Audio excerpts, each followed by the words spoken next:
and welcome to the spotlight on DayZ Underground number 2. And I think I've had you guys on the podcast as well. So you're regular people who I have the utmost admiration for and respect, which is why I've got you back again. We are joined today by Diesel and DrDesync. Lads, how you doing? How you doing, Boydie? Thanks for the Hello. invite. Great talking to you. It's always great talking to you guys. And when I come up with this idea of the 12 days of Christmas as a way of celebrating, 10 years of DayZ, December 16, in my mind, there was a number of people that I knew I had to speak to. And I wanted it to not just be about, the big names, the creators, the devs and all the rest of it, but about, regardless of who you have making a game, if you don't have the players and you don't have the communities, that game will go nowhere. And when it comes to community, there's no bigger community when it comes to the legacy of DayZ community servers than DayZ Underground. You guys, for those who don't know, were the very first community server that Brian Hicks played a part in helping set up. And despite all the highs and lows of DayZ, there's always been one server that is always been running, and that's DayZ Underground, and that's amazing to me. Yeah, well, I mean, thanks, I guess. Shout out to Brian too. He took a different view at the game. He loved the RP side. He loved the interaction based rather than the, run, die, retry. I think Brian still pops around every now and again when he has time. He was just in, I think, couple weeks ago, almost a month ago. Yeah, it was a couple weeks ago. Yeah. And he met up with some people, had a little adventure, came on our Discord afterwards, said he had a great time, and was gone again. That's awesome that he still floats in and plays on there from time to time. That was something he was always known for when he was in the dev team, that he would be regularly out there, often seen jumping in and interacting with streamers and that. When you've got that sort of access, you can probably find out what server they're on and all the rest of it, but it really helped promote the game and had that really close relationship between the dev team and the various content creators who were making content at the time. But I've spoken with you guys before, and I do encourage people to go and check out those previous interviews I've done with DayZ Underground. But I wanted to put the focus on just how, despite DayZ having some terrible player numbers over the years, you guys have managed to stay. I mentioned it before the show. There's been so many other amazing servers, The Village, Gents of Novo, Trump's Wall, and so on, that Pipsy here in Australia. That are no longer with us anymore. They've all fallen by the wayside. The player count dipped, but DayZ Underground managed to buck that trend. That some things they shine brightly and then they burn out. You guys have just been a perpetual flame that's always burning. What do you guys put that down to? For me, it's just our player base, and the player base evolves over time, but it's. Doug exists because we have a community and we have players who love what they get on Doug. They love giving and they love getting back. And that's how it runs. And that's how it's supported too. We talked a little bit about before the show started, how does Doug, pay for itself? How does Doug keep running all these years? Almost 10, we'll be 10 years in March of 2024. The very first year that, if I go back in our history here, the very first year that Doug went self-hosted, one of the admins at the time paid for the first year of hosting out of his own pocket. And after that, the server was and still is entirely run by donations from our players.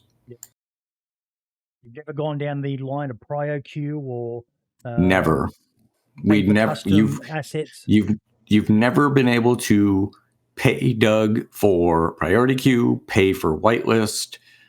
You don't get, if you donate to the server, and we have people that have a recurring donation with us, and some of them don't even play on the server anymore. Because I see the PayPal, they still contribute to Doug every month. Excuse me. And Everyone's going to go and check their PayPal now. Hang about. yeah, well, I mean, $20. they're aware that they're paying, because we've switched PayPals and they switched with us. So that, I mean, what does that tell you? Yeah. Right. So, but yeah, no, you don't receive any recognition. There's no Discord role. There's no shout outs. There's nothing. It's, hey, we put out a message every now and again that just says, hey, if you love Doug, consider contributing. And that's it. And people do what they want to do. It's amazing. It's awesome. It really is awesome, Dr. DSync. The level of community love that you guys have, even when, like most communities, there's been a few missteps here and there along the way, but for the most part, people have just stayed with Doug regardless, haven't they? As thick-headed as some individuals might be, I think no matter what decision they make, it's always with, whether they like it or not, the community at heart. Even if they are heavily against something, like let's say a major change in the community or something within the game itself. I mean, there was a time where when we all thought the game was going to be fully dead before 0.63 was even on the horizon. Yeah, we were at single-digit players, and me and a couple other folk were on every day, still playing, still having fun, still talking in our third-party comms like TeamSpeak or Discord. I think if anything, your server bumped up a bit during those low periods because the player base kind of contracted, and a lot of people knew Doug was still a place to go. So it was still sad, those low numbers, but you guys were a known safe brand. But yeah, I would say I think it was the moment when we got word of what 0.63 was going to be, and at least when we had an idea of when it was coming out, because it was that period of, almost nearly 2 years of just radio silence in terms of updates. Then, boom, we get that Twitter post and that article of, hey, here's what's coming with 0.63, here's going to be a Twitch stream for it. That's when I think people were coming back, getting their toes in the water, I guess, so to say, and starting to play the game again and getting excited for what was coming. I think that's what really got Doug into, you could argue it was the second golden age for us. It was the second golden age for DayZ, really, Yeah. right? I mean, you talk about that period of radio silence. It was purely it, right? I mean, what was there I think, was it 4,000 or 6,000 concurrent players for DayZ for a while there? And then all of a sudden, 3,000-ish. There you go, right? And then the dev team came out with here's what we've been keeping secret, right? We've got a whole new engine, and here's what you can do with it. And they started leaking stuff, and how many people owned DayZ, right? I mean, thousands and thousands of people started hitting that and viewing the streams and coming back, and we saw the uptick in people. They weren't necessarily playing, but the people were returning to the community and asking questions. And DayZ got exciting again because people love DayZ, right? They really, it's 10 years. 10 years we're still playing. I say the same game, but it's not the same game anymore. It's a whole different game now. But people love DayZ. 3,292 concurrents in August of 2018. Wow. And in the last 24 hours, we just hit a new all-time peak of 65. Again, really? Yeah, 759 players. Is that all across all console and Steam and PC? That's just PC. Just PC. That's amazing, because I think their console market is even bigger, right? Yeah. They've sort of alluded to that, especially Xbox with that Game Pass. With the Game Pass, yeah. It's, if you're paying for Game Pass, you get DayZ for free, right? Technically, so. And that was such a troubling time, I think. It was that transition period from 0.62 to 0.63, and then it was 6.3 to 1.0. That was the part that I think it was really, for a lot of people, I know, even us internally, we were thinking that depending on what's going to happen, it's probably just going to be, we're just going to try to push an idea that we have or just close our doors. Because I remember I got my hands from somebody else, an early build of that new DayZ, and I played it. You got put at Northwest Airfield with, I think it was a rifle, and that was it. And you could only go so far because your character was nearly dying of starvation for whatever reason in that build. No way to get food or water to continue going. I just remember playing it, and I was like, "What is this? This isn't the DayZ I've played before." Then I was told, "Okay, well, what are you using right now to play it? Keyboard and mouse." And then I was told, "Well, go plug in a controller and try it that way." And I did, and it made me really disheartened in that it felt better with a controller than keyboard and mouse. And I thought to myself, well, what is this game now? Is this for PC or is this a console focus? And I think that's something that for a long while, I think at least within the veteran community, knowing that PC was now being kind of put to the side just a little bit to make room for console, even though in the long run that helped keep the game what it is. I mean, it is important that we have that. It helped a ton, at least keep stuff alive. But there was a point where it felt like PC was just going to be kind of tucked away, and console was going to be the full focus from then on. And I think kind of scared a couple of folk, especially myself. It scared a lot of people. There was a lot when we found out it was going to console who were just like, "What the hell?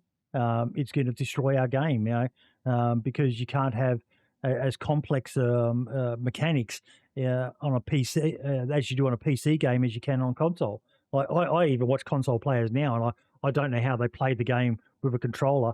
But it's interesting that point you raised about try playing it with a controller, because someone who I had on just last week was telling me about how much better vehicles are to drive with a controller, and it totally makes sense because you can have those subtle adjustments of steering, whereas when you're using mouse and keyboard, all you can do is tap and tap and release, tap and release, tap and release. Whereas with console, you can aim it a little bit to the left or a little bit to the right, so you get much better control using a controller to drive. Someone they said to me that they play on PC now, but they still use a controller for driving, and I'm like, I never actually considered that. Yeah, I mean, I think the other thing, aside from, no doubt, the funding that the dev team is getting from the console, builds, and players buying the game, is oddly enough, though, I mean, two things. One, modding. There's no doubt that modding has saved DayZ, especially for PC. You know what I mean? Like, we would not be where we are today without modding. Let's never forget that. But the other side of it is lately, especially, I don't know what the rest of the communities are seeing, but we're definitely seeing it. We're seeing a ton, and I mean a ton, of brand new players to PC. And when you talk to them, they're like, yeah, I come from console, but I wanted mods. And they come to PC. And you check their Steam account, and they've got like 2 friends, and their Steam account is a month old. They are brand new, because we've investigated some of them. We're like, is this a hacker like buying a new account? Oh no, this guy's from console. Okay. And they are fresh. Like, they come into our Discord, they're like, why am I sick? Well, what do you mean, why are you sick? Like, DayZ's 10 years old. I got this game last week. Okay. Like, it's a ton. Yeah. They're brand new to the DayZ game for the first time. They don't know nothing about it. They don't remember Jam Jar, Mr. Blackout. They don't know who Frankie on PC is. They're just, they're finding this game like we all did 10 plus years ago, and they're like, what is this game? It's still mind-boggling to people. The anti-game is still one of the best. Yeah, or they're finding, like, they're telling us that Doug is the first server they've ever played on. And I was like, what? Like, you're brand new to PC, like, you're brand new to DayZ, period. You're not even coming from console. You're brand new to DayZ, and you found us first. Like, you've never even played vanilla, and they're like, nope, got the game, did some research. Because again, right? I mean, and you talk about that name. If you Google or search, like interaction or role play DayZ, we come up. Like, we're near the top. I don't know where we are in the list, but we're near the top. And if that's what you're looking for, then, you're probably going to pay us a visit at some point, right? And we may not be what you're looking for, but you're going to pay us a visit. Because that niche, especially in today's world of DayZ, is small. Something there about how modding has saved DayZ. How important has modding been to DayZ Underground particularly? Oof. I would say it's why we exist. Yeah, it's massive. I mean, what just the other day, I mean, we've got so many. I mean, we run one server. We've run a couple of servers over the years, but currently we have one server. We're still running Chernarus. Right now we're running Winter Chernarus, but we've always had a Chernarus server running. And, we've got that Doug mod, but there are a number of other servers, especially the Russians. I can't shout out to the Russians as much as we love to hate them sometimes, but they love our mod. And we got people coming to our Discord again once a week. Hey, can I use your mod on my server? Our mod has, well, it defines our server today in today's world, right? Because we make DayZ what we want it to be. Yeah, that was the original intent. I think it was it was that period when 1.0 essentially came out. It was that transition from 0.63 to 1.0, and then we had the access for modding. A lot of us came to the conclusion that the experience that DayZ was providing at its full release was not the original vision of DayZ. It was just an arcade shooter, basically. Every weapon was super easy to find. You could have a backpack full of ammo, do whatever you wanted. And that's not what we wanted at all. That's not what we considered to be what DayZ was. DayZ was the type of game where you were lucky to find a rotten kiwi on the coast. That's what we wanted to bring back in some form. We wanted to be that vanilla experience of the original DayZ, but just a little bit harder. And that's why we came out with the idea of, hey, let's go do hardcore. And either this works, or we say, hey, we tried, and more likely we would have closed our doors, and that would have been the end of Doug. Yeah, maybe. Sorry, go for it.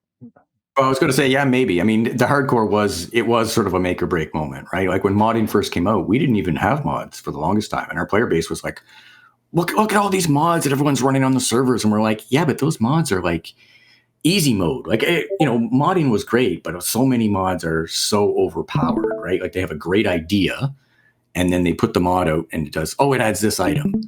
And then it adds this item and this item and this item. But all those items, like those early building mods, you could build this fantastic thing, like a base, like a wall or whatever. Yeah. And it looked really cool. But the materials were like 2 nails and 2 planks. I was like, well, look at what you're getting for 2 nails. And it was just crazy overpowered. It was just what we call easy mode, right? So we shied away from that. And that's when, we got ammo, of course, and said, like, I can make a mod, and let's make this right. And let's make things make sense and have, sort of that vanilla hardcore. And then it was one of our community members that said, let's go real hardcore. Like, and we did it. And we didn't go, I'll call it Mad Max level of hardcore, right? Like, but things were hard to find. We targeted certain things, clothing and stuff like that. Most tools in the game, they're all vanilla. They're all vanilla values. Like, why would you deny someone a shirt or a pair of pants or a frying pan? You know what I mean?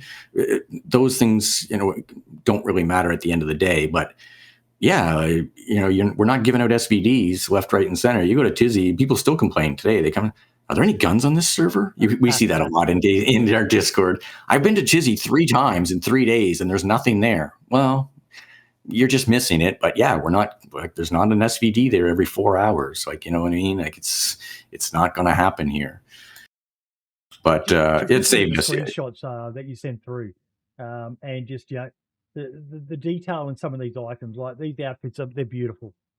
Oh yeah, these were. This is from our recent. For the first time ever, for our main server, we made a transition in the map. We've never done that before. It's always just been a different server. Like, for example, when Livonia came out, we wanted a server with Doug settings for people to play. And we had our own little petri dish of people growing and doing their own little thing. But then eventually it's just came down to, we just want the one server. But then it was when Namalska came out, we wanted to, because all the servers at the time were just completely jam-packed full, and then had a bunch of mods added as well day one. So we decided, hey, let's give Sumrak, let's give our players, and maybe some people outside of that, Sumrak's intended experience with Namalsk, and we had that up. for a good bit. But then eventually, the whole point of it was, it wasn't needed anymore. If you wanted a more enhanced experience, there's probably other servers that do a great job of providing it. I think Day One is a big popular for that. I know some of our players will hop on there, myself included, and we'll just play for a couple hours and have a good time. Okay, since I shared it on Twitter, but yeah, it's something that over the years I've been doing the podcast that we've spoken to a number of guests, modders especially, that it's all well and good to have a great server, but if you're not promoting it and making sure that people are finding out about it, if you're relying on other people to do that for you, then you're not in control of your own destiny. And when I saw this trailer, man, it's beautiful. It's beautiful. I'm going to play it now for people. You guys don't mind if I share this trailer? Go for it.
Who did this for you?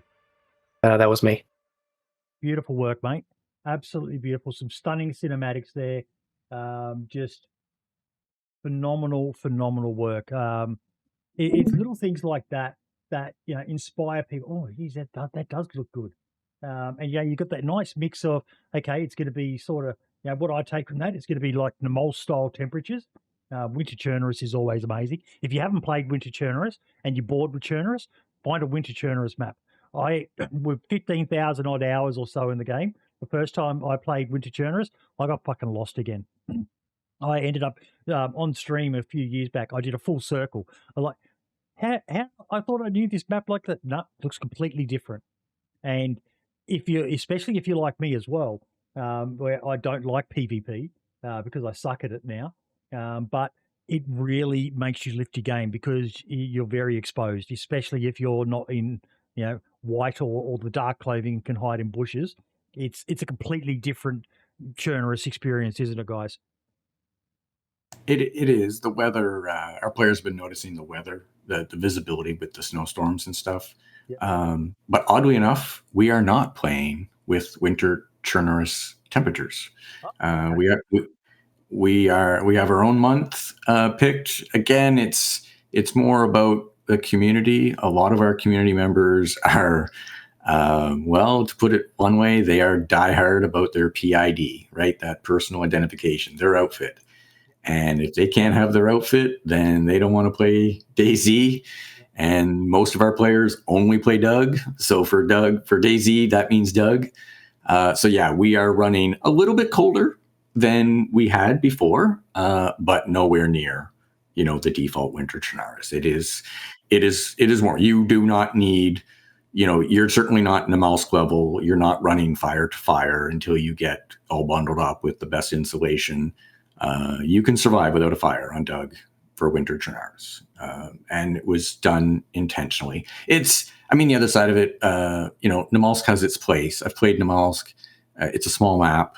And I think the cold and the location, where it's, supposedly set, like way far up north, it makes sense. And, that mechanic, he's got the CLE is geared towards that progression of, okay, you need a fire on the coast and you build it and you get inland and you pick up a jacket and then you kind of, you make your way and you just build the odd fire. But for a very large map like Chernarus, it would mean, if you're going to go winter, it would mean a complete redesign of the CLE because you'd have to make sure that there are it's a progression in warmth of items, but we just kept the same CLE we had when we were running summer. You know what I mean, or spring or autumn or whatever it is.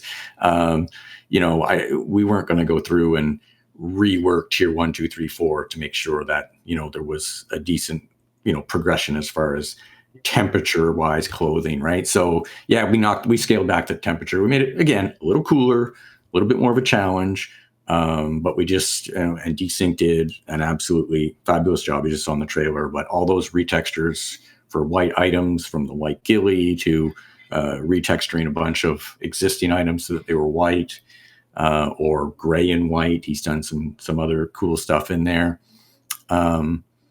But yeah, it's just, it's the same. It's still 1, 2, 3, 4. There's still, you still got all the regular clothes in DayZ, and we weren't going to go through and mod every item to change its insulation value. It's just whatever it is in vanilla. So, that being said, we had to keep the temperature, somewhat sane. And I think, for me personally, again, on a large map, I don't want to stop. I don't want my gameplay interrupted by building a fire every couple of towns. We want to keep people moving. We want that interaction, right? And when people are holed up around a fire, they're not interacting. They're not moving. So that's what it was about for us. But even with that, I think we decided to. We also because again, for some people that Namalsk survival is very important. But again, you got to keep in mind that, like Diesel was saying, overall, Namalsk is a small map. You want to keep progression limited within reason. You got to make people move town to town in a certain amount of time, right? And stuff like hypothermia, cold resistance, that plays into that. But on Chernarus, you don't necessarily want that if you want people, again, moving around the same way. So what we did was, a long time ago, temperature was a big issue for people, because again, PID is very important for folk. We made it warmer than vanilla within reason, but now I think we are now colder than vanilla. So this is, at least for our player base, somewhat of an important change, but at the same time we had to make other balances, like we removed garden plots. So now if you want to go and do a farm, especially for base owners, got to use a greenhouse now. Yep. It's a big one. I think also all the animals. We talked about on the podcast was when you decided to remove the ability to lock a base. How did that one go? Yeah. There was a reason behind that, though. That was more about getting the community to start cooperating again and being human beings again. There was a time there when our community was too focused on themselves, not thinking about the enjoyment of other players, focused purely on their own enjoyment. Focusing and too focused on the gear, too focused on that end game, that raid. It was all about the raid. You'd see these massive raids pull off. But it's not just about the raid, it's about winning the raid. And yes. Mentality and really winning, period, right? Yes. It was about winning, and you can't win at DayZ. When you win at DayZ, you don't play anymore. We talked before the show about one of my best mates and a guy I view as a mentor, and that's Spud from DayZ Down Under. And he taught me that valuable lesson. I was probably about 45, 46, 47 years old at the time, still a man-child, and basically some shit happened. And the way he explained it to me was that sometimes an L is actually a dub, because it's all about the experience. And some of my greatest moments that I will never forget are when I lost, like when Ben Fruit and RDD held me up and robbed me of everything on me and left me with absolutely fuck all. I was furious at the time. But afterwards, I look back at it now, and it's one of the greatest memories. And it's the same with raids, provided it doesn't get absolutely shat on at the beginning. But even if you don't achieve it, provided you had fun and a lot of interaction, and it's why I've shown the video quite a few times on the show. But my mate Prestige here in Australia did a video of a raid that we did, and we planned, and this was on DayZ Down Under, and we planned the stupidest, most ridiculous raid. I got as many people as I could. So it was about 20 of us, and I think the pop of the server was about 80. but we chose to do it in the stupidest way. Most of us had never really played with each other. It was an amalgamation of about 4 different groups, and we drove from on the Banov map, the big tower that's in Novod, that's all the way up in that town in the top left, and we drove all the way down through Banov city itself in a convoy of trucks and vehicles to the other big tower and tried to raid it. And nearly the entire server turned up there over the space of 3 to 4 hours. We did get in, but my God, we died. We got lost. We had people sniped. There was one scene almost like the JFK assassination where one of the Goldies Oldies guys got sniped in the back of a vehicle, and it was caught on camera, and vehicles broke down, and it just made the most amazing memory. And to be honest, I didn't care if we won or lost. It was just fun to do something that the reason we did it during high pop hours was so that it gave to the community. It was like no one outside of our group, unless someone leaked it, knew what we were doing. So for them, it was all an organic thing of what the fuck is going on here? That's 2 trucks and 3 vehicles. They must be doing a raid. And we did it loud with bullets. The base raiding mechanic was just the vanilla stuff of shooting through walls and stuff like that. So we had all these guns and ammo. We were there for hours trying to break into this base, and it was just massive. The amount of people who turned up and attacked us, and we lost a truck somehow, and it was brilliant. And the idea being to create something organic for the rest of the community to be able to have fun with. Yeah. I mean, even, you talk about sometimes a loss can be a W, but it's, and we encourage that too, like take the loss, but also if you're going to win, if you're going to do a raid and you're winning and you get away with it, but like, there's no reason to like scorched earth the base you're attacking. Like there are other players there. They spent countless of hours building that base, and you want them to come back, don't you? Like you want them to reciprocate. Like you want them to come get their stuff back from you or to find you again. I mean, we are an interaction-based server. So if you wipe them off the face of the earth, where's their desire to come back and even join the community again? So it's about thinking about other players. So yes, you can raid, but don't, there is no need to take every last scrap that they've collected. Yeah. Leave them some storage. Leave them the stuff you don't want. Leave a note. Put your name on it. Own the fucking thing. Don't you raided me. Burn barrel and burn. No, that's a major no. Like if you're burning someone's gear just because you can't take it, guess what? You're gonna find that DayZ Underground isn't accessible to you the next day, right? Because you're an asshole. A valid storyline that you're going to add to it. If you've got a purpose. Yeah. If there's a long ongoing rivalry and you've told them that but to do it just as a spiteful act, what you said was, you saw how excited I got to hear someone else say it, but you've got to think about the help of your community. And it's something, on today's episode, I'll talk about a couple of guys who got a ban for alleged cheating. And it's in CF tools now, so it's impacting their ability. But they were very toxic players, and they were the sort who, would be nasty and send nasty DMs and shit like that. And I had a chat with them. I'm a bit of a sucker for the bad boys sort of thing. If I was a chick, I'd probably always fall for the bad guy. But I had a chat with them off the record and stuff like that, and I just said to them that there's nothing wrong with being the bad guy. But being the bad guy well is harder than most people think it is. You can easily be a dick. Anyone can be a dick. It's so fucking easy to do that. But to be a dick that everyone loves, and the example I am leading to that ties in with you guys is Damn, Dark as Midnight. Yeah. They were the OG bad guys. I know that there ended up being some drama because, as I said, being the bad guy is fucking hard because people do get upset and they get their noses out of joint, and then people burr up back. But Damn were legendary. I remember trembling with fear going through Gorka every time I played on DayZ Underground. Are they here? Are they here? Am I going to get fucked up? But Gorka was such a, it wasn't like they were taking over the Northwest Airfield or something like that, but Gorka was still a pretty good town to go through if you got that northeast spawn. Around Berezino, you work your way through Berezino up the hill through that little military checkpoint and then into Gorka.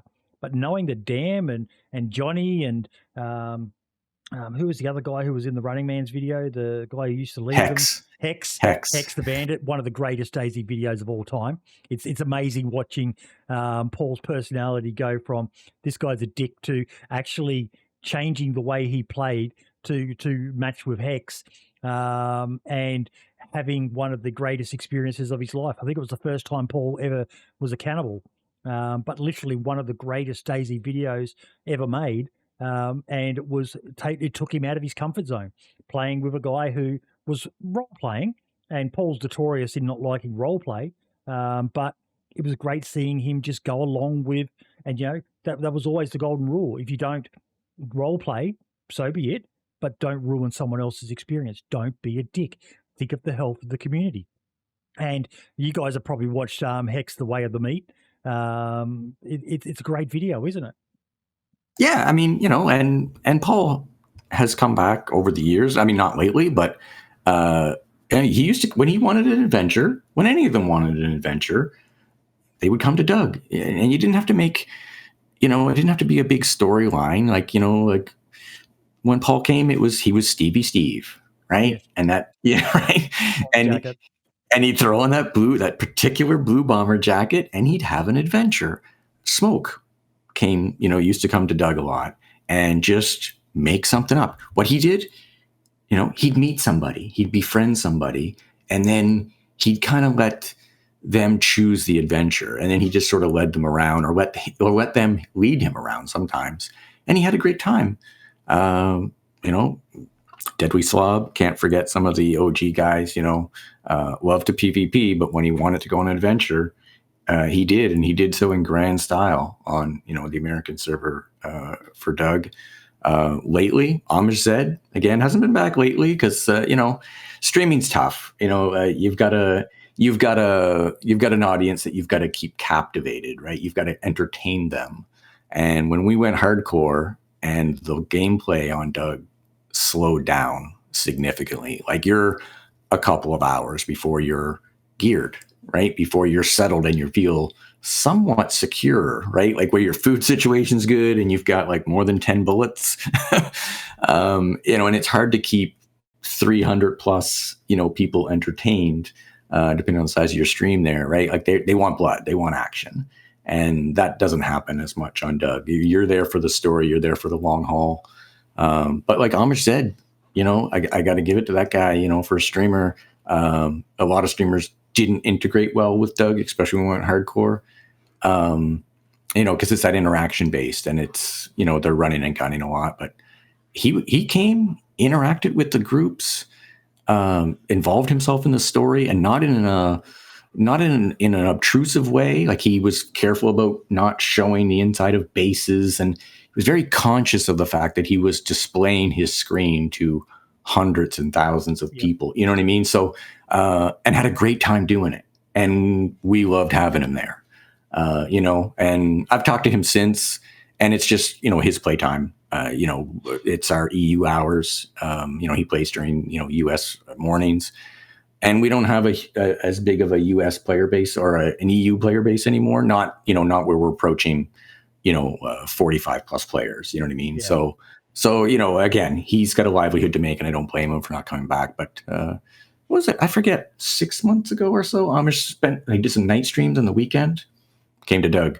He wanted to have an adventure, and he came to Doug, and he had a great time. Pop was there. And what are the biggest challenges for you guys over the like, how long has DayZ Underground been running now? 9 years. It's going to be 10 years in March. It'll be 10 years in March. Yeah. Wow. March 8th, 2024 will be our 10-year anniversary. Yeah, but what's been the biggest challenges for you guys over that 10-year period, other than when the player count dropped right off? Even then, it was, I think, the biggest challenge, and do you think you can maybe chime in? But I think it's just reminding our community to respect each other sometimes. And that doesn't happen. We don't have to do that very often. We spoke earlier about the code locks thing, when we removed the code locks, but we did that to make them, they were too focused on the game and they weren't focusing on each other. So we took away what they were fighting about, and that was bases. And we took away their code locks so they couldn't have they couldn't make a vault. They couldn't make these mega bases. So they had to go back to their roots and focus on interaction and telling a story and talking to each other. Get many people say, "Fuck you, we're leaving." Oh yeah. We had players go, "Fuck you, we're leaving," and we had a bunch of players that say, "Fuck you, I'm staying because this is awesome.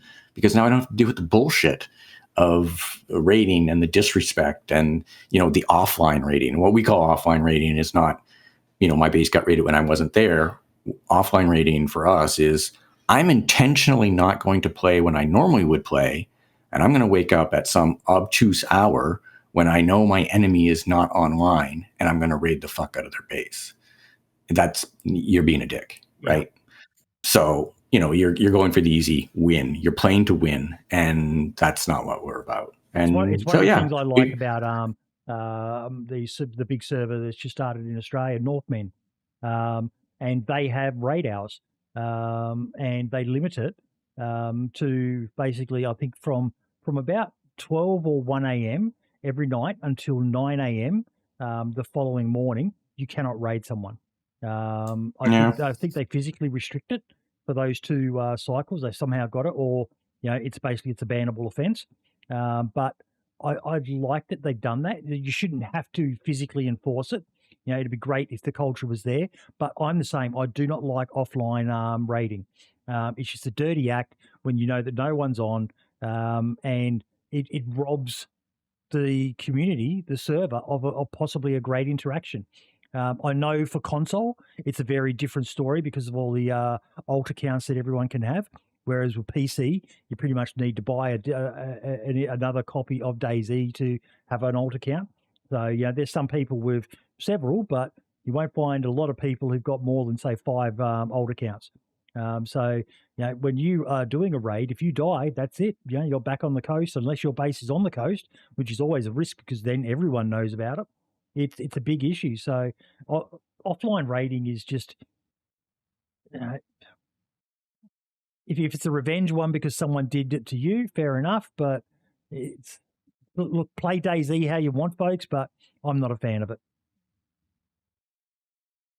Yeah, I don't know. DrDesync, what do you think about what's been keeping Doug going? Good. Yeah, I think it's just overall players and whatnot. I know when it comes to issues in the community, throughout the years, it's always had to be that I think for us, we never want to put in a new rule constantly because we had issues with folks in the past where it was always it would cause an issue, and instead of banning, we would kind of push the goalpost a little bit back because it wasn't necessarily the worst thing on the planet. I think over the years, with new change of hands, more or less, we get a lot of fresh blood in the team now. It's kind of come down to where we're not going to tolerate a lot of the problematic people, to the point of which there was a point, I think it was last year, where we had a lot of folks that were, throughout the years, for whatever reason, be it big or small, we always have told people throughout the years is that we keep a paper trail on pretty much everybody, be it bad or good stuff about them that we can refer back to if needed, and it was about time to collect what was due, and the people that we thought weren't fit for the new vision, or at least what we wanted the vision to be for Doug, we told them, hey, we're essentially going to part ways with you. This isn't a thing like we hate you, we want you gone. It's just simply that we don't think that what you bring fits our vision, so we're going to be removing you from our platforms within reason, be it mainly let's say somebody had an issue only in Discord. They don't know how to behave properly. They're always just trying to stir that pot. Yeah. Always chime in at the worst times because they know that they'll get a reaction out of people. And so they got removed just from that. They can still join other forms of communication if they want. They can play on the server if they want. And there was, I think... Can I say something here? But what about my free speech? You're oppressing my right to free speech. Okay. We've had some people. I mean, I think there was one guy we banned, and he threatened to sue us for doing it. And it's like, okay, sure. I mean, we've had people try to bribe us. They'll say, hey, if you unban us, we'll send you a little donation of triple digit. It's like, yeah, sure, man. Whatever you say, man. We never end up doing that. It's just, what's the point? If you're trying to fight back in any little form, and then to the point of which you want to hang server donations over our head, it's just not something we're interested in. That's not what the point of this place is. Yeah. Take your money elsewhere. Yep. Go find a server where you can buy whatever you want, buddy. That sounds like the sort of person you are. You're most like the sort of person who'd be more than happy to glitch, exploit, and run hacks as well. So you're not welcome around here. It's not that. It's just that attitude. It's that me first attitude. Yes, that entitlement. It's not that community focused player that we're looking for. And entitlement. How have you handled content creators? Because that can be an issue. Some of them feel entitled because they're bringing awareness to your server, and don't mention any names. Obviously, we're not here to shit on anyone in particular. But has that been an issue for you guys in the past, where people have expected more attention, more assistance? Yes and no, but not perhaps for the way you think. Usually when it comes, like, let's say there's a up-and-coming YouTuber or streamer. They have maybe 1,000 followers or 1,000 subscribers. They put in a whitelist application, which nowadays you don't necessarily need if you just want to play. If you want to play, you just join the server. If you want to become more a part of the community, you want access to where our people put our stories, other forms of content, artwork, etc., you put in a whitelist application, and then if we approve you, you have access to that. And that's when some of them will put in their application, well, I can help advertise the server because I'm going to play on it, simply, because I have a lot of people who watch me. And for us, that's not important. We want to see what stuff you bring to the community itself. What good content can you bring? And if it's just you playing, for us, that's not enough. And that's what we're going to tell you. But then we have our bigger folk, let's say like the big boys, they'll hop in. And it's not necessarily their fault, but it also, I think it would depend on the content creator themselves. It's the fans who watch them and how engrossed they are with that content creator, to the point of which, let's say a player on Doug does something to negatively impact that content creator or streamer. And that fan who's watching doesn't like that very much. I know myself in-game, I've had this issue with a group I've played throughout the years, especially during our peak of that hardcore era, where we would actually have these big streamers and content creators show up. We would not essentially play ball the way that they would want us to, in that they would essentially want to kill us. We defend ourselves. We kill them. End up at upper hand. We got the upper hand, or we got lucky, and they died. Their fans would watch that. The next 2 weeks straight, their fans would show up in any way, shape, or form to try to mess with us. They would try to tear everything down that we had built. They would hunt us to the ends of the earth, trying to get us killed. So we basically they would do the payback for them, which, again, it kind of stifles that content as well. Like, let's say there was a good story going on. Now it's suddenly turned, and now we can have a great revenge arc with that content creator. Can't do that now because it's been essentially snuffed out by the fans, sadly. I've seen many instances of that being an issue with some content creators. Sometimes the content creator themselves, if an encounter didn't go the way that they wanted it to, that they felt would have made the best content, they get salty about it. And then, you add in the more psychotic of their fans. A lot of people want content creators to play their server, but content creators, and I've been guilty of this myself in the past when I was playing on DayZ Down Under, they can be more of a handful than you really want. They bring a lot of extra added drama just by default of them showcasing and streaming their content live, whether it be as simple as stream snipers, through to people not understanding how a certain server is set up and just going, "Oh, this is bullshit. That's stupid," and that could create some really negative publicity for good servers. I think the worst part, besides fans, would be there's been always that issue with content creators and streamers and the Doug community, in that they don't mesh well, because the content creator and streamer usually treat the other members and players as solely content, not an equal. They always feel that they are within reason above them, to the point of which they will create content from the server, from their experience, but tweak it, alter things, so that no matter what the interaction was, As long as they have the power of Sony Vegas or Adobe Premiere or whatever editing software they have, somehow they're always the biggest, the baddest, the coolest, and most importantly for them, the victor. There is never a reported loss. Depending on their narrative, the victim. Yes, and that's what will fuel fires for some people. Especially, it's like, again, they find out that their streamer got killed in a weird way. Oh, well, that doesn't look right. So then you have like these players, these fans, they'll go on essentially just a crusade. I'm not saying hacks, but, you know.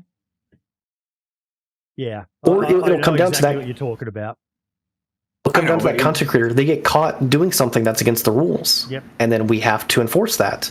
And then you have to reach out to them in some form, and then they want to put you on blast on their stream. I remember I went out of my way to discuss a ban.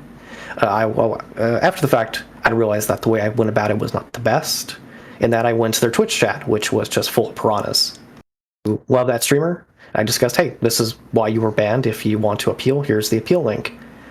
Went on for like probably an hour or so of just the guy going on a full rant about the server, about me, about other members of the community. And that was about it. Meanwhile, I'm getting like a ton of DMs, replies and stuff from that person's chat.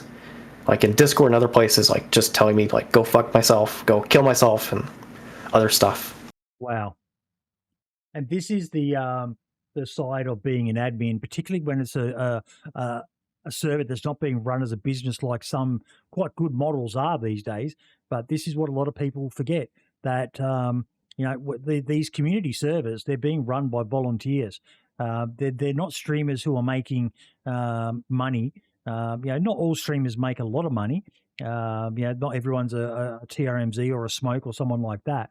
But they're still making money. They're doing it to make money, to potentially earn a living.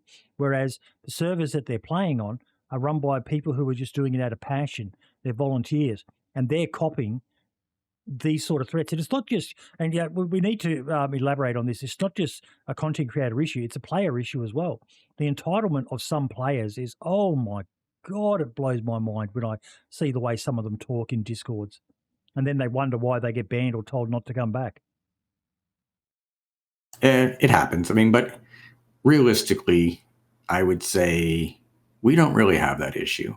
I mean, some of the things that DrDesync just spoke about, they are very rare on Doug. Allies. They really are. And like I've already mentioned, some names of, some bigger streamers. We've had a ton of streamers over the years on Doug. And they do it well. You know what I mean? Paul, Elmerstead, like even some of the smaller guys, we've had a ton of people come out. Sometimes they don't stay, but they come and they produce a couple of videos, and some of them aren't even that big. What's his name? Paulie? Saul. What was it? Solly? Solly, yeah. He was with Aqua FPS, I believe. Oh, there you go. He would come to the server and just have a fucking riot. I don't know how big that guy's audience was, but I don't even think he gave a shit.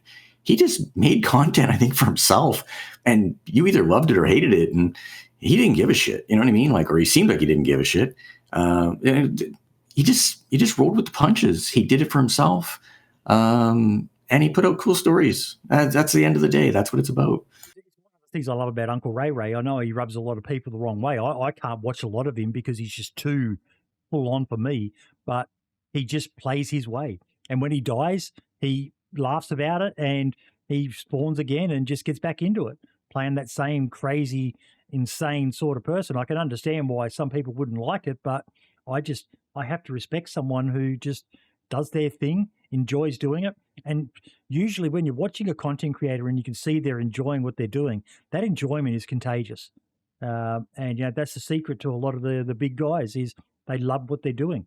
When they don't love it, that's when people start dropping off, I've shared it many a time that, what's his name? Summit 1G. He got that great video talking about how he reinvented himself, where he just wasn't enjoying gaming because he wasn't playing games he enjoyed playing. He's playing what he thought his audience would like. And that led to him hating doing what he was doing. And then he started playing Sea of Thieves. It was around that time. And he loved the game.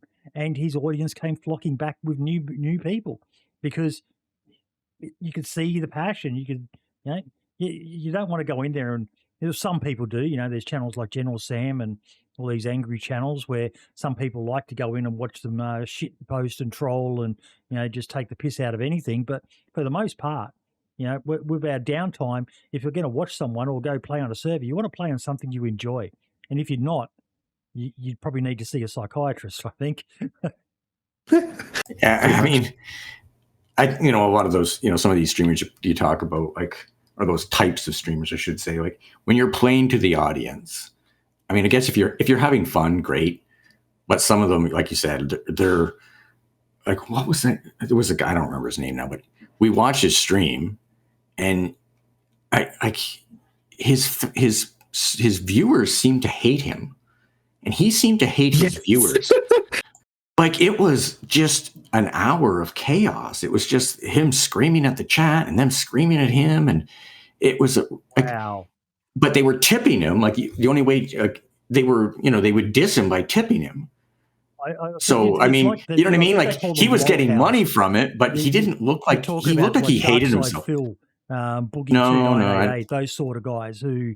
It was just weird. Like, it was just weird. It's the equivalent of him being like a lol cow, but he also understands that and he knows he can make money from it. So it's like a back and forth parasitic, kind of like that, but it's like a back and forth parasitic relationship where he knows that he can fuel this and keep making money and within reason make a living.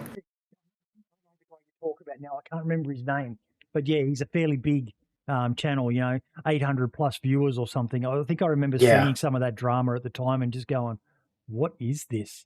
This is the most bizarre. Anyway, yeah. That's not what I want to watch. I'll watch a video, of highlights or something like that because it is kind of funny, but at the same time, it's funny in a perverse way, like looking at a truck smash and you're just going, "That's fucking sad, man." But that's not good for your mental health. Find something you love. Yeah, I just got involved in another spat on Twitter, and I just said, enough. I can't fucking control myself when people get under my skin. I'm just going to block certain people because. As much as I can be a bit of a shithead at times, I do try to focus on spreading positivity and good stuff, especially about DayZ. So that's what I want to focus on. I'm just going to remove those negative influences from my life. Still talk about stuff that needs to be spoken about, but especially now at this time of the year, I just want to focus on what makes this game amazing. Another thing that makes your servers amazing is the admin team. And part of that as well is you got to find the right people because nothing can kill a server quicker than a badmin. Have you guys ever had any issues with that sort of stuff, managing your admins and so on? It's been pretty rare. We've had to remove. Well, I've been on the admin team since 2017, off and on. I did take a couple of years off, but since I joined the admin team in 2017 to now. Even during the counting the period I wasn't officially there. I think there was, I can only think of maybe three.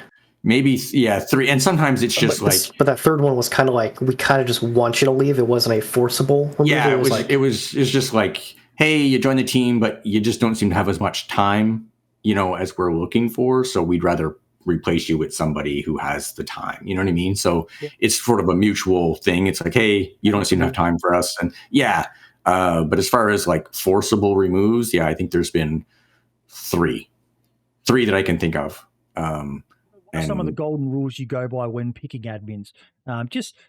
This is a good one for people out there who would like to become a server admin.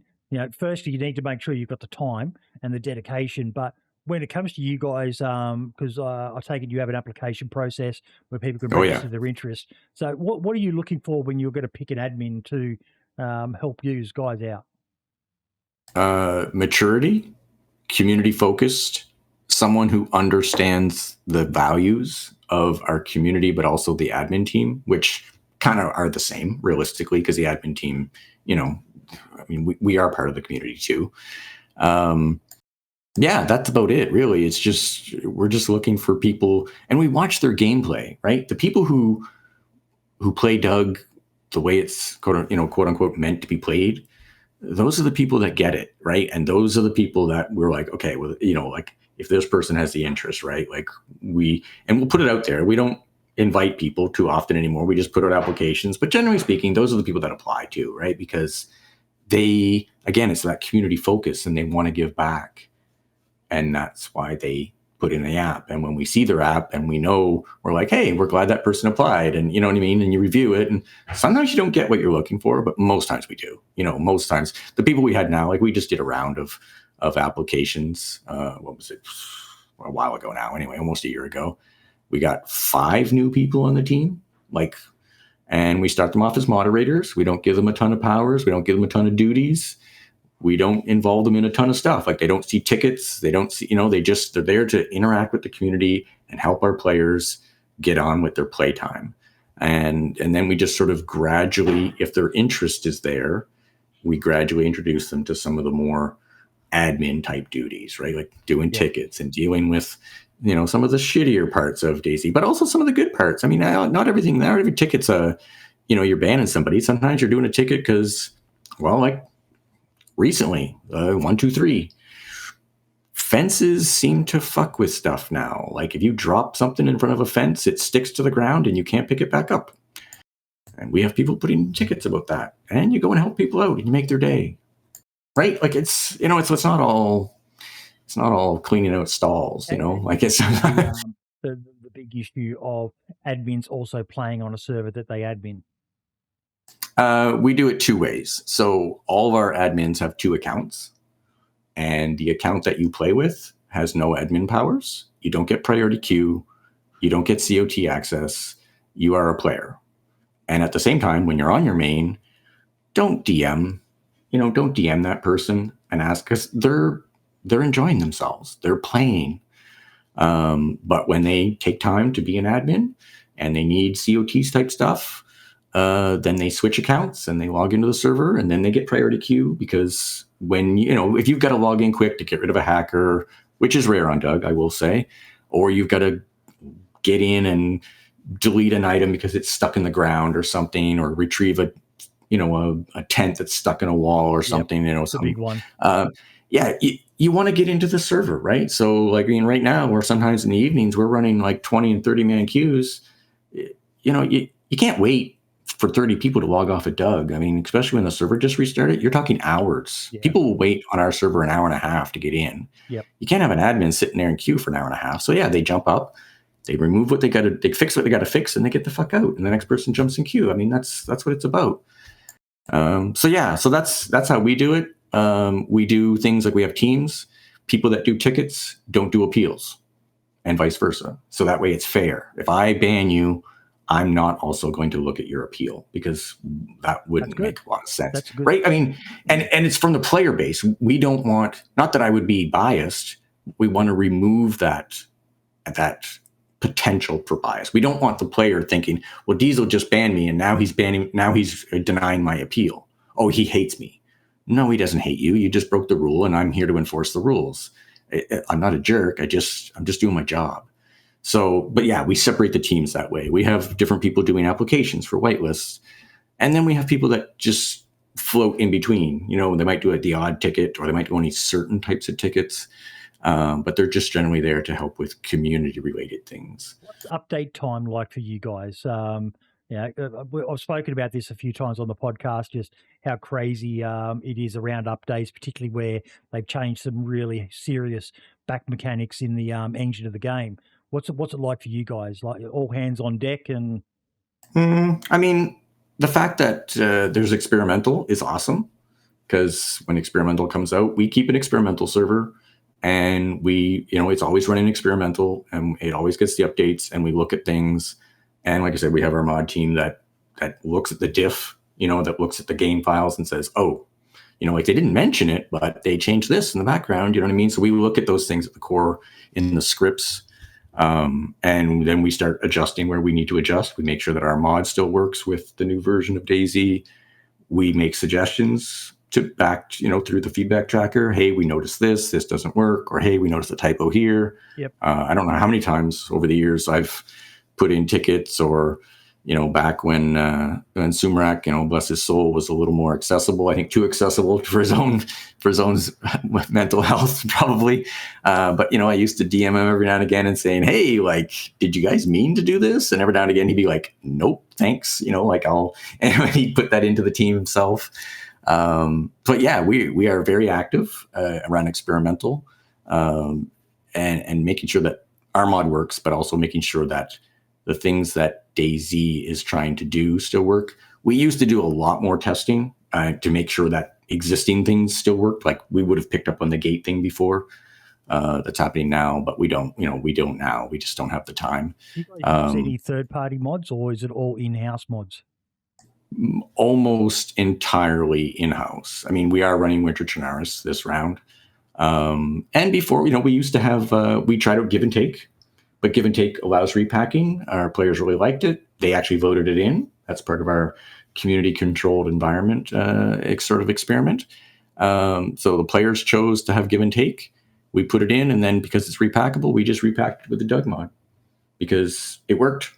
Like, we're very cautious about using third-party mods because, one, again, I talked about a lot of them are just, it's a great idea, and then they kind of quote unquote ruin it. They ruin it for us because they make it overpowered. Like they make it easy mode, and we don't enjoy that. So we're cautious there. Like some of the guns in the game are just insane, aren't they? Some of the mod packs. Well, the guns, I mean, I just find there's just some servers you join and it's like there's 25 automatic rifles and you're like, what ammo goes with this? And what fucking, like, I picked up this magazine. Well, what the fuck does it do? Like, I think most players have it kind of figured out now, and a lot of these packs have become very, very concrete. Like people know which ones to pick and which ones to avoid, and not everyone's putting in every gun, but variety is good. But sometimes there's too much variety, it can ruin it. But yeah, we're very careful with our modding. And the other side of it, back in the day, like when code locks first came out, code locks were the rage, right? We had code locks. And then there was a patch came out for DayZ, and the code lock mod didn't get updated, and we didn't update. And then it did update, but it updated poorly. And about 2 weeks into our wipe, we had to wipe again because the code lock mod was fucked.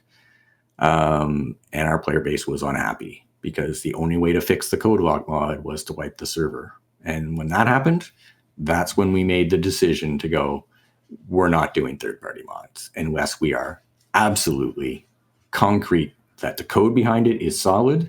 And Ammo, who is a professional developer, reviews the code. And if he doesn't like what's written in it, he doesn't give a shit what's in the mod. He's just like, I ain't putting that on the server.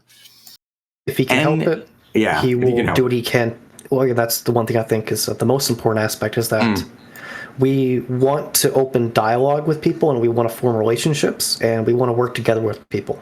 We want to give them something in the hopes that we can get something back, and we continue to do this. DayZ Down Under.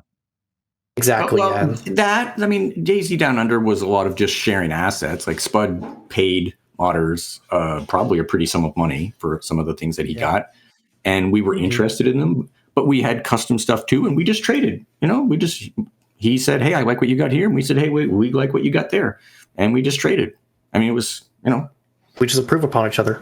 Which we just improved upon each other realistically, yeah. And other times, Spud found something like I think he paid to have like these, like the dogs. Everyone loves to hate the dogs. I love the dogs, but we have angry dogs, right? There's a dog mod where you can have a pet dog, but Spud went out and contracted somebody, I think it was Dino Bino or whatever, to make these like hellhounds, and he offered it to us. He's like, "This is great, players hate this," and so we took it too, and we implemented it. But the model wasn't great. I mean, they look kind of demonic, and then I remember those on the right, and then I still felt bad shooting them, but I had to. And then we reached out to the guys who make the friendly dog mod. I think his name is Hunter Z, and there's a couple of those guys. Legend. So we reached out to them. We're like, "Hey, can we purchase your dog models are really, really nice. We'd like to purchase them from you and just use them for our own purposes." And he was like, "Yeah, sure. Here's the price." And we came to an agreement. We bought the dog models. Spud bought the dog models from him too, and now we have better looking angry dogs. But Zeroy's fishing. That when fishing wasn't in the game, Zeroy put out the fishing mod. We wanted fishing. We had implemented our own version of fishing, I think, and then Zeroy came up with his. Ammo reached out to Zeroy, offered some help in making his code a little smoother, offered him some suggestions. Zeroy was very receptive of it. Ammo fixed up some of his code that made, it worked, but it worked a little smoother when he was done. And then we both profited, right? He gave us his code and we gave him some fixes. Have you had any issues with people trying to steal your stuff? Oh, yeah. Originally, when the Doug mod first came out, Ammo's custom code for the smoking, where we use the thermometer animation, where you put probably the most stolen piece of code out of the Doug mod. Originally, back in the day. Yeah, it was. Guys, I'll give you a heads up here as well. I know this from a personal story that I know of that prompted that question, but Ammo is not just your average coder.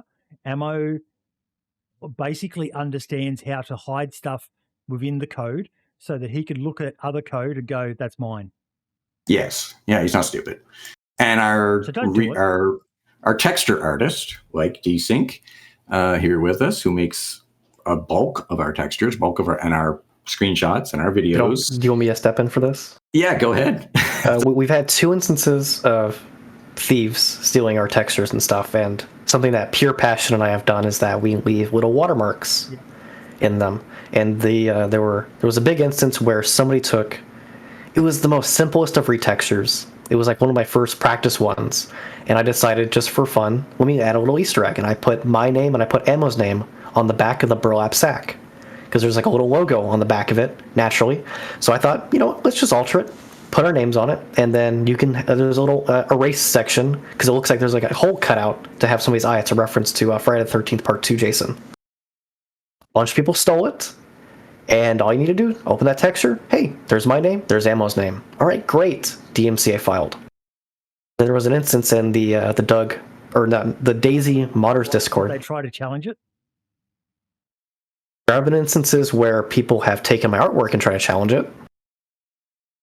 I think for that, the biggest gripe is that when you file a DMCA claim, you have to put all of your private information. Yeah. That's something Ammo really hates to do, and I've had to do it myself. And the moment I realized how in-depth the private information is, when I had to file a DMCA claim, I was very skittish about it. I was worried that, well, what is it that this person can see, if anything?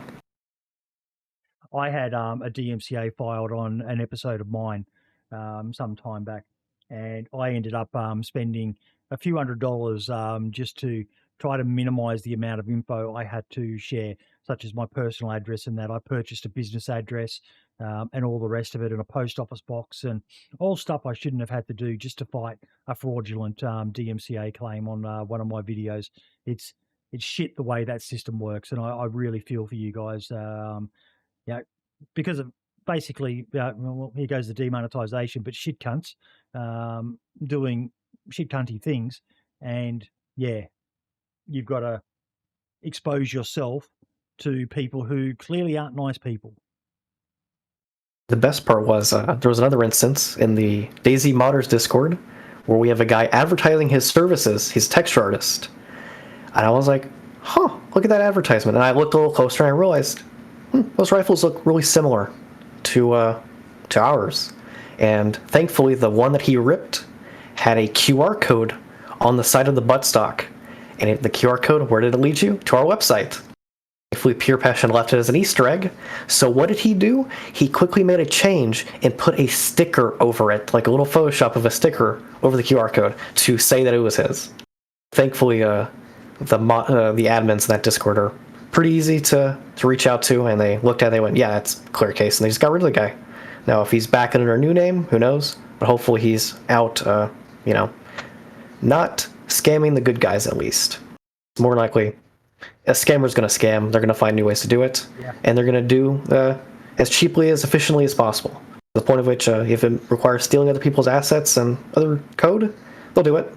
That's if that means you might spend a bit more but it's worth going to the people like Dinos, like Hunter, like Rag Tyson, like Winstride, who charge a bit more than a lot of people out there, but there's a reason why. They're ethical, and what they do is genuine, as far as I know. There may be stuff I don't know about with them, but everything I've heard about them is they are well above board. And Winstride in particular, I love working with him. I've got an idea for something for Christmas as well, working with him. But he's just you want quality. Sometimes you got to pay a bit more for not just the quality of the item, but the quality of the service behind the scenes as well. I mean, I reached out to Lad, the guy who is now in full swing working on Winter Chernarus version 2. Before that, he was just Winter Chernarus. He was one of the last devs working on it. And when I was working on the video, I just out of the blue, I just was like, man, I really need some help with this. So I just asked him, I was like, hey, I noticed that you don't have 123 EXP ready, but I want to feature some 123 EXP stuff in this video. Could you help me out with it? He quickly just hopped in Discord call. He sent me a portion of the build, and he said, yeah, do whatever you want, dude. Just don't share it publicly. And I was like, what? I didn't believe that he would just do that. And he just to host the podcast. Yes. Yep, he's a good bloke. He's a good bloke. He's hands down just a good egg. Yeah, I went ahead and I made the video. I shared it with him. He loved it, and I asked him hey, if there's anything else you want, let us know. And I did the workshop image for him. And I think whenever we are mostly done with our transition from Winter Chernarus back to regular Chernarus, I'm just going to give him all of my winter variant cosmetics I worked on myself that don't require a new model, because I'm not just going to share people's models. If he wants it just for people to have in their Types XML just to fill the world up without having another winter pack installed, have at it if he wants it. But there was another issue from our community about the Winter Chernarus, that people were to the point of which it seemed like they didn't want to play, because for most people who may not know, people on Doug play DayZ completely differently to the average DayZ player. Then, for instance, there was a big issue in that we have people who love bases, but we have people who hate bases, so they do something else. They love stashing stuff. So they use dirt piles, which is how you stash your items. Like dog's balls. Yes, on Winter Chernarus, they stick out like a sore thumb. So people were like, I don't want to play. What's the point? You're killing our playstyle, essentially, because we don't build bases, so how are we going to stash our stuff? So we sat down, and we were just like, well, shit, what are we going to do? So we kind of talked internally a little bit, but nothing was really going anywhere. And then randomly, we just have this community member just step up and say, hey, I can make a model. I can make a new thing for it. This is how it's going to be done. And within 2 days, nothing less, he just sends me a PBO of everything that's needed. It's got some rudimentary code for it. It's got a new model, and we both worked on the texture for it. I sent it over to Ammo, take a look at. He's like, okay, well, there's a couple problems here. Cleans up the code completely, and I asked him, hey, do you mind if I send this over to the Winter Chernarus guy? And he said, yeah, sure, do whatever the hell you want. I sent it over to him. Lad looks at it. He's like, oh, dude, fucking love this. Do you mind if I fix a couple things? And he goes ahead. He makes a brand new model for it, brand new texture for it. Plops in Winter Chernarus. We don't have to worry about it on our end. We don't have to make a separate mod so that other people who run our mod on their server don't have to deal with just a white stash on regular Chernarus or whatever server they're playing on. And then I think he gave the proper credit to the original guy, and then to Ammo, and to me, whatever reason. That warms my heart, seeing people collab like that. Is one of the things I've loved seeing, and taking a part in trying to help as well, is people connecting and just working to make something better for everyone. That's why DayZ. There's a lot of people who talk about the DayZ community is a toxic community. Yeah, it can be at times, and I will put my hand up and say I've been a naughty boy on many an occasion myself as well. But forget about a lot of that sort of stuff. For the most part, this is an amazing community. This game could not be hitting new records of concurrent players if there wasn't a good core community behind the majority of this stuff. Forget the drama. That little guy. Don't worry about that little guy. It's these sorts of things is why DayZ is still killing it. It warms my heart to hear you guys talking about something like that. So many people, from a random a complaint that you come up with a solution for, with the help of just a random member of the community, and then your team managed to work on it to make it better. Then Lad managed to make it even better, and the problem solved for everyone. Because that was always something for me with Winter Churners, is those black dirt piles. They really stood out. No longer an issue. It's a nice, albeit slightly larger, but I think maybe what he was going for was that's the balance word. A little bit larger, but looks like snow. So if you want to stash discreetly, you can now. Yep. Thanks to the work of all these people working together. If you're paying attention, like the existing dirt piles on normal Churnerus and that, you'll spot them. But if you're not paying attention, you just glance, you're most likely going to miss it. That's good. That's really good. On the top of collaboration, in case he's listening, Happy Bombs, answer my fucking DM. Would love to work with Happy Bombs at some point. I know he does a lot of great stuff with custom buildings and stuff, and that's something I'm going to kind of just dip my toes into. I've released, I think, 3 custom locations, and one was a castle location, and then 2 were abandoned villages using the Livonia assets, because I think that they are sorely missed on Chernarus. I think that there are great opportunities to put them in small quantities, or at least just replace a couple buildings in certain areas, and provide a little bit of lore to them, perhaps. Like, let's say, there's like the craters and stuff from Shellings. Perhaps we could see a couple villages like that within the world, within Livonia. Yeah, you've got that on Livonia, those areas. Maybe we could bring that to Chernarus in some form, give Chernarus models a little bit of a facelift. I know they have all the buildings already got a facelift, but I think adding new ones people would love them. I remember there's a location, I like to keep them as vanilla as possible, to the point of which I will add them to the in-game map texture to look at as like so people will be confused, to the point of which, is this a vanilla thing? Is this a new town? So I've added like a place, Misty Castle. There's actually a place in the northwest called Misty Valley, or I think that's the name of it, something close to that, Misty's something. So I made Misty Castle, and there's another place, Zviatoy, which is just below the biathlon arena. I made that an abandoned village that has a helicopter spawn next to it. And then there's another place just northeast of Northwest Airfield called Adamovka. I made a village there, and the day when I made it, a new group to the server shows up, and they build something there. And it nearly made me shed a tear over it, because I was like, people loved it that much that they wanted to literally call it their home. And that's what... I'm just sharing my screen. But what you said there is 100%. Like, the little town of not even a town, Kamerna, is one of the most wasted locations in the whole of Chernarus, in my opinion. I actually sent it through to Dance of Jesus, and I just said, what is with this town? There's not even a well there. It's just a couple of ruined buildings that pretty much spawn almost nothing. And the only time I've ever seen it really be a focal point, other than the fact that there is now a dynamic military event that can occur there, which I don't think a lot of people would probably even know, because unless you're looking at the map, Eyes of Ive, you wouldn't know that one spawned there, because no one really goes there. It'd be great if there was something there to make it a bit more immersive, maybe some more ruined buildings to flesh it out a bit, because it's just, other than servers that have turned it into a trader location, there's no real point to go there. Other than, if you wanted to be sneaky and have a stash somewhere, it might be a good location, because there's no real loot that spawns there. There's no building to make you want to go there, to like a police station or a medic hut or something like that. Even, some camping lodge or hunting lodges and that. But it's a wasted location, and I'd love to see that one get a bit of love shown to it. It's a bit inland, so... Yeah, you would actually, funny enough, that exact location you're talking about has been, within reason, very important to certain people. We've even had some interest. I know I got to be a little biased here, that I had an amazing, probably one of my favorite encounters in-game at that location at the Ruined Church. There was a major standoff between players, and that's where, regrettably, I should have ended my character's story there. I ended up not doing it, but it was a solo me versus an entire group of one of the biggest, baddest militias on the server.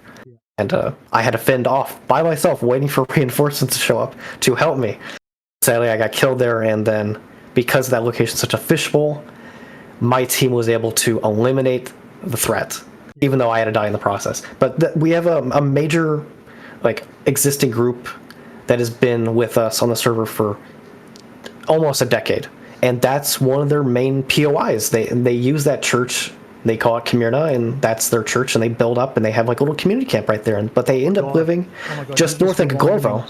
Of one of the most amazing places in the history of Doug. What was the name of the chapel? St. Joseph's. St. Joseph's up there at Chennai Polana. I loved that location. It was one of my. I would hang around there just to see who was coming through and see what people had dropped off in the tents outside it to share. No weapons allowed, but that was one of the most amazing things I loved about Doug, was little things like that. You'd be happy to know that, I mean, within reason, the same people who have been running it all these years are still giving it a little bit of love. Shout out to you guys. That's the point of which we do these like little. Am I cutting out? No. Okay. Yeah. But what happened is that people love that place so much that people you wouldn't expect to work together, when they catch word of, hey, let's build up St. Joe's for everybody, you will have 90% of the server, like 60 people, 50 people, whatever, they will show up and like little termites, they will tear down the forest to get all the wood, all the logs they need. And within like an Amish group building a barn, that thing will be up in about less than 10 minutes. And they have fun. They all get together. They have a little powwow and they celebrate that they've done this. And then people part ways. And the people who usually try to run that, or at least keep it a little bit maintained, will do it. They will go through a little bit throughout the day, drop stuff off. To attack it, what happens then? People will do. I mean, I think there's that mutual respect in that no one will be that dick to tear everything down because of just the history behind it. But if people are going to go there to rob people or kill people, it's going to happen. But I think that there are people who live near enough or will check on it enough that they'll do what they can to protect the people that are there to do good. And I mean, just to get by. I mean, again, there's a fresh spawn just to the east, a couple of them there in Svello, and that's the way people make their way through. Either they go to Chennai Polana, which they usually do if you're on Doug, because they know that there's stuff they can grab. It's literally that barn right there, yes. Yep, I was right, because it's been a long time since I've been there. Like I said before the show or at the start of the show, that I don't get on Doug anymore just due to the ping from Australia here. But that memory is always stuck in my head. And bloody Gorka scared the shit out of me, that town. Yeah, but the caretaker for St. Joe's, the current caretaker for St. Joe's, is from Australia. Yep. The Love Ray. Shout out to the Love Ray, man. The guy is he's a gem sometimes anyway. He's an Australian gem, yeah. But he took over St. Joe's. He's literally the lone survivor that looks after it. Now he's not alone, but he's the caretaker. You know what I mean? It's great to see. In Australia, he's a good cunt. Alrighty. I'd say within a reason, yes. He would be, yes. It's been an amazing trip down memory lane. If you've never had the chance to play DayZ Underground, it's kind of like, do you even DayZ if you've never played on DayZ Underground? My answer is no, you don't, because you're missing out on one of the most amazing communities that has ever been around for DayZ. They were the first. They legit were the first. Go back and watch the episode with Dr. Big Money, who was there from the beginning. No longer there, but it was great getting him on and just talking about the creation of DayZ Underground with Brian and so on, and how so many people got behind it and helped pump it. And like I said, you guys have just survived everything. All the little dramas and that have killed so many other servers. DayZ Underground just keeps on going. When I've seen it so many times, DayZ Underground's dead. When you remove the code locks, we talked about it on the show. It was like, I don't quite get it, but there's got to be a reason. And you've explained it really well now why it was done. And to be honest, it makes sense. People were becoming little goblins hoarding all their loot and worried about their bases, and well, that's impacting what we want the community to be. And sometimes you've got to make those tough decisions for the health of the community overall. Did anyone ever come back from that and just say, you guys were right, we didn't think so, but you were right? A ton of people came back. A ton of people played through it and enjoyed it. Some people played through it and didn't enjoy it, but still loved what Doug is. But when the code locks came back, people came back, but they had a better appreciation for their fellow players, and that's a win for us. I'm just going to showcase these last images you just sent through before we finish things up. But it's a credit to all of you that you've managed to keep this community running, because sometimes it's not just the players that can ruin a server; it's the team, and there's got to be that dynamic between the team members to keep things going. So many. We talked about Karma Crew. That's no more anymore. They've all moved on to bigger and better things, and stepped away from each other. But sometimes, if you don't have the right people who are as committed to that dream that you've got with this community, it could have fallen apart. But you've always managed to keep on going, and people realised when their time controlling it was over. And they could have taken their bat and their ball and gone home, but no, they handed the reins over to the next generation, and it's still going, just like St. Joseph's. So what are we looking at here? That location is Adamovka, which is the vanilla name of that location. So what I did was I placed a mix of Chernarus and Livonia assets, as well as small little references to players within our game, or who play at least, and have interest in certain things. That again, it's like you have an idea for something and you share with somebody else, and it's like, well, what are things you want to see? And that's why little things get added. Like, for instance, there's a little pub that in the back of it has a little football area, and that has a little bit of some stands that have been knocked over, because again, you got to keep it within like the spirit of what the world is, which is it's abandoned, it's decayed. If something falls over, who's going to be there to pick it up? No one. But yeah, this was the location of the Adamovka. This is Sviatoy, which was the first major village. Well, again, it's all more or less using the ruins and stuff. There's the other picture, I think, on your next tab, which is the little mansion right there. Yeah. These are little things that I've been trying to practice with in the hopes that one day, whenever I can get off my butt and finally finish it, which is I want to make a major city within the server. And there's a great location that I found that I think, I call it the Goldilocks zone, because there are issues with placing stuff in the world and that people can abuse certain bugs with it. But I think I found an area where something major can be put down, and I think if it's done right, which I think it can be done right, while still keeping true to the lore without trying to step on toes at the same time, whether it be people building there or people pushing their own story, I think it could be done. I'm excited to see what the next chapter is going to be for DayZ Underground. You guys are just... You've got something special over there, and anyone looking to start their own community, go check it out. They're getting the right people who are passionate and share the same sort of dream, and not always to the T. They don't have to follow everything. It's got to be a bit of give and take. Someone has an idea that you might not like yourself, but if it's going to be better for the community, have a look at it. Speaking of ideas, I know there was something that you and Diesel have talked about, but I know we haven't talked about it yet here. I think we referenced it once or twice. And I think there was some, you asked for an update on it, and maybe we can talk about that right now, which was our community-controlled environment. Yeah. You were wanting to know how things have been going. And I would say, within reason, it's doing well. There are things that can obviously be improved upon. But I think... Explain what it is first up for everyone who doesn't know. Go ahead, Diesel. All right. So it's basically, we gave control of almost all of the server settings. So whether it's stuff that spawns in the world, the quantity of it spawning, where it spawns, mods that can be added or removed from the server, Yep.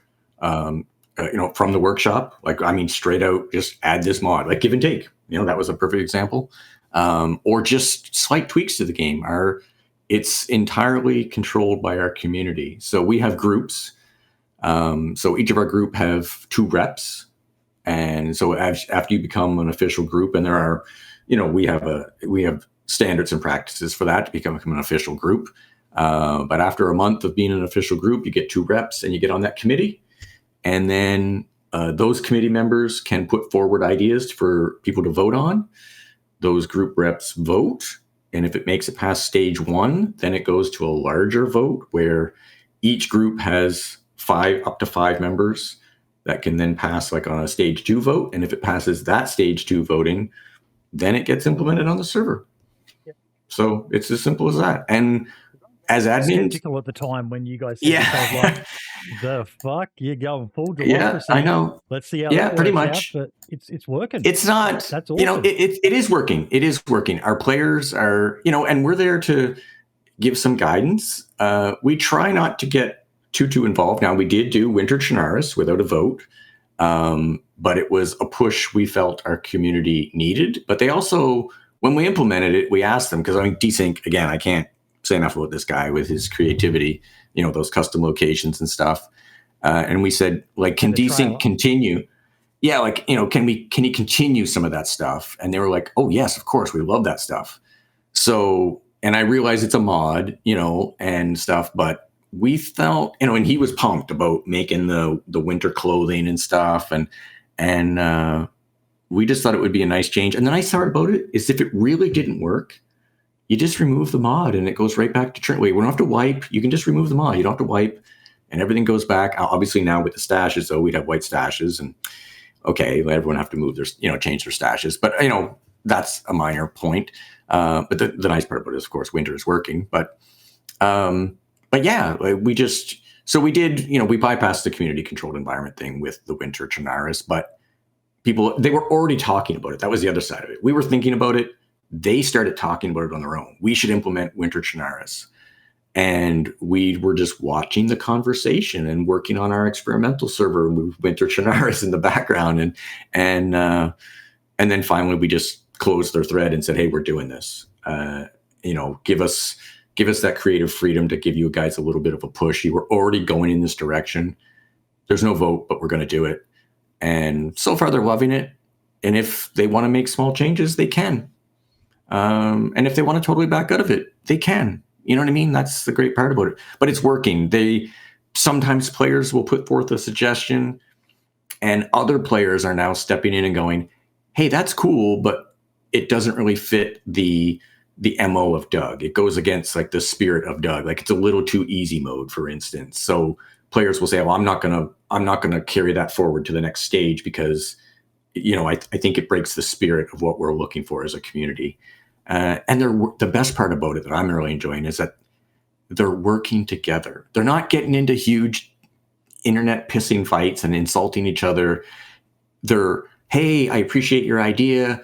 Can we do this? Can we negotiate? This is what's going to work for me or my group, and they're getting along. And at the end of the day, they have a vote. And there's lots of stuff that it passes stage 1, like the reps vote it through, like maybe 90% yes and 10% no.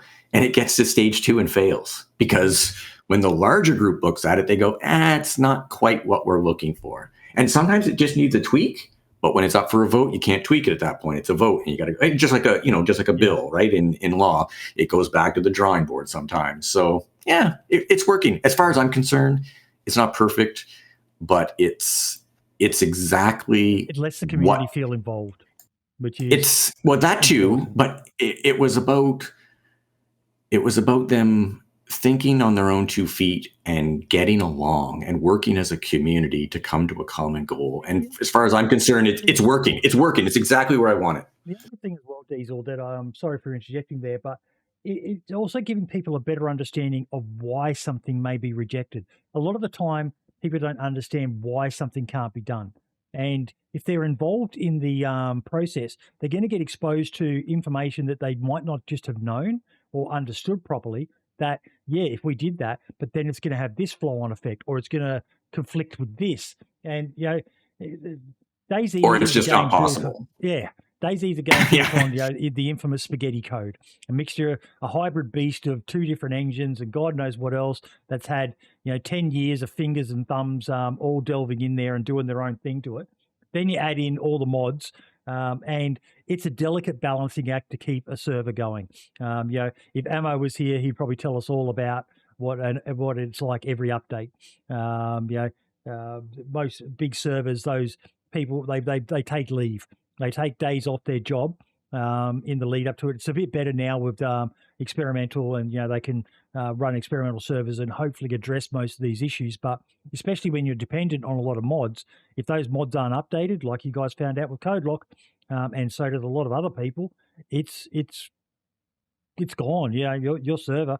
And if there's a server that has got everything going, people will flock. Unless they're 100% committed and loyal. If there's something else comparative, you guys don't really have that issue because there's no one else really like you, barring DayZ RP and a couple of others. But when it comes to just a high loot, 10 times starting money and all the rest of those sort of servers, if you're not ready for update day, oof. Yeah. Oh, I mean, the day of launch of 123, server files came out at, I think, 8 or 9 a.m. Eastern, and we didn't launch our server. It was 2:30 or so, 2:30 Eastern, I guess. Yeah. And we thought we were ready, but we were like triple checking everything, and we still missed one thing. You know what I mean? That's every update, right? There's always that one thing. Yeah, there's always, every update we always miss at least one thing. It's generally me. Keep on rocking it. It's I pray to God that you were the first server starting, and when DayZ finally breathes that last sigh, I'm hoping that the last lights turned off on a community server are DayZ Underground. It'd be only fitting for you guys to be the last man standing, having been the first community server ever out there. To anyone who's been part of the admin team, who's ever played on the server, thank you all. You've created one of the most amazing community servers out there, DayZ Underground. It'll definitely be interesting when, I think, what is it, next year, Arma 4 is supposed to be like at the end of next year. And I'm definitely curious to see what happens with DayZ as a whole when we first get our eyes on that. There's a lot of stuff pointing towards DayZ being part of that. Even I just shared a video on the Twitter channel, the Survivor FM one, of a guy, Ironbeard, I think his name is. And there's map markers and stuff. I don't know if that's always been part of Arma, but yeah, it just gave me very strong DayZ vibes, and some of the stuff that's been found in the code indicates to mechanics that have never really been part of Arma before. So, time will tell. We'll wait and see. The devs will announce it when they're ready, what's happening, or they won't announce anything if nothing's happening. They've been notorious for keeping their cards close to their chest, and I don't blame them after the 2015 roadmap. To you guys? Entirely. They did do more, but I understand why they don't. I'm curious to see what is going to happen for this coming year. I think, regardless of some of the disappointments that people had, I think either people don't fully understand the intricacies of it. I think what we got this year was more than reasonable. Now, I have my own opinions about the most recent update, but I think knowing that they have literally come to the community and picked up some people to join their team, that's something I have to fully respect, and that they still, no matter what, I know that they care about this community, be it PC, Xbox, PS4, limitations and all. They care about this place, and they want to still see it coming, and they still want to see things for the future. And the future is looking stronger than ever. 65,000 concurrent players, a new record. Unbelievable. That's wild. Yeah. Yeah. We broke 300,000 subscribers finally for our mod just a couple days ago. Awesome. Diesel, DrDesync, thank you both so much for taking the time to talk to me again today. You're favorites of mine. you share that same community spirit. The last question I have for both of you: do you ever look at the monetized servers where they're making quite a bit of money for themselves and go, maybe? I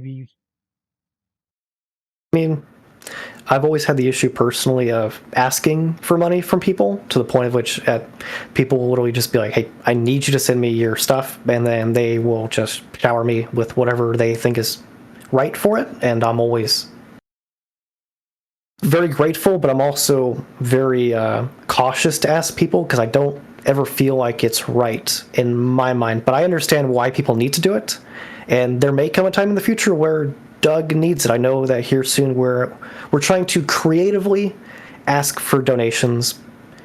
Maybe it's a little bit more Can I make a suggestion? in your face. Yeah, go ahead. Do some Doug merch. Already doing that We have right that now. merch. Yeah, Do something for 10 years, or as a we lead are. up. Or, I believe so. Yes. Actually, with this send me the update, links. Send me the links, and I'll put it in the description of the video. well, For yeah, anyone who wants I to will get themselves definitely a will. Doug shirt or stuff like that. But yeah, DayZUnderground.com/donate has the link to our PayPal, but also the link to our merch store. And there's a small markup, of course, on those T-shirts and hoodies and mugs. And I think what do we got now? We've got a pint glass. But yeah, anyway, that goes towards, you get a gift, you get a product, but you also essentially make a donation to the server, right? So that's how we run it. Said that and wasn't aware, because like I'm in your Discord now and I can't clearly see a support channel. Maybe I'm blind. Maybe I don't have the right access, but It's because we really don't have a support channel, because we don't consider it to be the most important thing, which I think here soon, again, we have to do it. the important thing. But if you guys do rely on donations and support to keep the lights on the server and help pay for some of the assets you may purchase and stuff like that, there's nothing. It's the same argument that I've always put to modders as well, that if you don't make it easy for people to find it, then they won't know where to look. Yeah, they can ask someone, but there's nothing wrong with having a support us, how to support the community channel there up the top in the Doug official. Down the bottom, put it at the bottom, and just start it off with. It's not required, but anything you can do is you can donate here, you can subscribe here, you can purchase merch here, blah blah blah. Just make it clear and easy for people to find to do it, because it's all about those optics, the same as basic marketing and shopping centers and that. If it's there right in front of your eyes, that person may just had a win on the pokies that day and got a spare $100, and they'll go, yeah, I love this server, I love it. I've never donated to them once before. Here's $100 for helping out with what they do. Well, I mean, to be fair though, on our website, the footer on every page is a link to our donate, and in the rules and FAQ in our Discord, right at the top, we got a list of links, and the very last one says "Consider donating at," and there's a link right there. So we do it. We're just not in your face about it. But we talk about our community. When our community, it's admirable that you're not in your face about it, but make it clearer. Like, yep. But we don't need it, right? Like when it comes time to it, like a couple of years ago, we wanted to upgrade to a more powerful server. We reached out, we put an announcement on Discord and said, hey, we want to raise this much money before this date. We were like 6 months out before we wanted to upgrade. I think in, 24 hours, almost 24 or 48 hours, we raised enough money to pay for the Doug server for a year with the new upgraded server for a year. That's the power of our community. You're going to see here in the future, again, we don't want to shove it in people's faces. That's how we view it. We have a very hostile way of self-sabotaging ourselves when it comes to donations. You're right. But I think if we want to have fun with it. We want to bring the community involvement with it. So for instance, this recent 123 update, they have finally allowed modders to retexture the billboards in-game. Beforehand, you had to do that through a mod. So I have asked our community members who have purchased merchandise from us, please send me photos of yourself with your Doug merchandise, either wearing it or using it, and we'll put you in game. have you featured, and then we'll have a QR code that will link you to our donation in our merchandise store. I like the logo. I really do like the new logo. Or not new, it's been around for quite some time now, but maybe even do a retro one of the old logo. I'm sure there'll be something for the 10-year anniversary. There'll be some. I'm sure there'll be stuff in game, and I'm sure there'll be stuff outside. But yeah, keep it up, fellas. I love what you do, and you're a great example of that community spirit that has helped keep DayZ going all this time. and same to you. I mean, like you running this podcast, and you're a big promoter of DayZ. I mean, you're like us. You love DayZ. Yeah. And here it is. Here it is. 10 years. It's amazing. Yeah, it blows my mind. It blows my mind, and I'm proud to have played a small part in helping showcase this game. And yeah, so and I'm constantly honoured that people like yourselves take the time out to talk to me about this amazing, silly little bunch of pixels that we all love running around and shooting each other in. Or not shooting each other in. Just talking. Words are your most powerful weapon, right? Interaction is the key to DayZ. If you want to shoot someone non-stop, go find a deathmatch server or go find another game. Step outside your comfort zone and try some interaction. You never know what might happen. Burn them with a blowtorch, which you can do on Doug. Because it does shot damage. You can take a cigarette and put it out on players. Disinfectant. Please bring back force-feeding disinfectant. Again, have you even done DayZ if you haven't been force-fed disinfectant? No, you haven't. Yeah. Those are the classics. Yep. Exactly. Guys, let's wrap it up there. Coming up to an hour and 50 odd minutes. I knew we would end up on a trip down memory lane, and but that's why I want to do this. It's 10 years of DayZ, and DayZ Underground has been key to some of my best memories of the game, whether it be videos I've watched or even just random interactions where a bloody squad comes out in fucking massive numbers out of the tree line and scares the living crap out of me when I'm running like a yobble across an open field. But I've just, sometimes I wish I lived over there in the States so I could play it more, because it's just such an amazing server. If you haven't, go check it out. DayZUnderground.com. The links for everything will be in the description of the video below. But yeah, you're legends, absolute legends. All the best. So are you, man. Later. See you, man. Now.